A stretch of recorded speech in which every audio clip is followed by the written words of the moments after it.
চিনি ছাড়া খেজুর রসের পায়েস কি শুনে অবাক হলেন? হ্যালো এভরিওয়ান, আসসালামু আলাইকুম। আশা করছি আপনারা সবাই অনেক বেশি ভালো আছেন। আজকে আমি আপনাদেরকে সিম্পলি ওয়েতে গ্রামে কিভাবে চিনি ছাড়া খেজুরের পায়েস রান্না করা হয় মাটির চুলায় সেই রেসিপিটি তৈরি করে দেখাবো। একদমই ইজি প্রসেসে, কোন রকম ঝামেলা বিভিন্ন উপকরণ অ্যাড করা ছাড়া পারফেক্ট ভাবে অথেন্টিক খেজুরের পায়েস বা সিন্নি কিভাবে তৈরি করে সেই রেসিপিটি দেখাতে যাচ্ছি। এই জন্য আমি এখানে নিয়ে নিচ্ছি 1 কাপ চিনি গুঁড়া চাউল। এবার চালগুলোকে ধুয়ে পরিষ্কার করে নিয়েছি। এরপর একটা মিডিয়াম সাইজের পাতিল নিয়েছি, তাতে ঢেলে নিচ্ছি ফ্রেশ খেজুর গাছের রস। 8 কাপ মানে 2 লিটার রস এখানে নিয়েছি আমি। ফ্রেশ রস নিয়েছি। রসগুলো কিন্তু অনেক বেশি মিষ্টি খেজুরের রস। এবার খেজুর রসের মধ্যে দিয়ে দিচ্ছি 1 কাপ যে চাল ধুয়ে রেখেছিলাম সেগুলো। দিয়ে দেওয়ার পরে এখানে আমি এখন আর লবণ চিনি কিছুই অ্যাড করছি না। এবার চলে যাচ্ছি সরাসরি লাকড়ির চুলায়।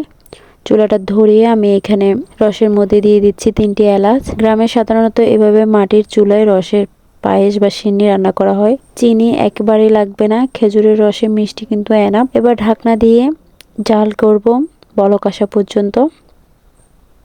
বলক আসলে ঢাকনা খুলে দিচ্ছি, একটা হাতা দিয়ে নেড়ে দিচ্ছি বারবার, যাতে করে তলায় লেগে না যায়। হাই আছে কিন্তু এখন জাল হচ্ছে খেজুরের পায়েস বা সিন্নি।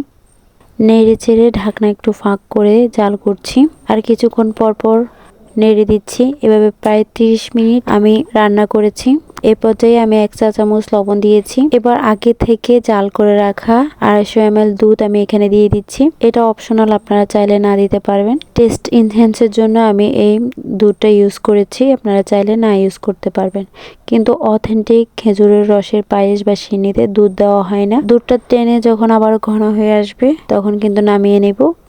এ পর্যায়ে টেস্ট চেক করার কিছুই নেই, খেজুরের রসের কারণে এটার কিন্তু মিষ্টতা এনাফ। এর বেশি আর কোনো মিষ্টি বা চিনি অ্যাড করতে হবে না। এবার আপনারা আপনাদের ইচ্ছা অনুযায়ী বিভিন্ন রকমের উপাদান দিয়ে পরিবেশন করে নিতে পারেন।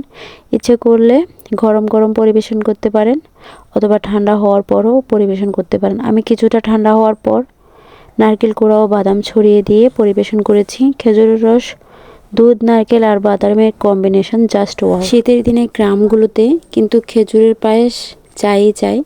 আপনারা চাইলে শহরেও কিন্তু এভাবে খেজুরের পায়েস রান্না করে খেতে পারেন। গ্রাম বাংলাতে খেজুরের পায়েস না হলে কিন্তু শীত অপূর্ণ থেকে যায়। তো এভাবে চিনি ছাড়া শুধু খেজুরের রস দিয়ে পায়েস বা সিন্নি রান্না করতে পারেন।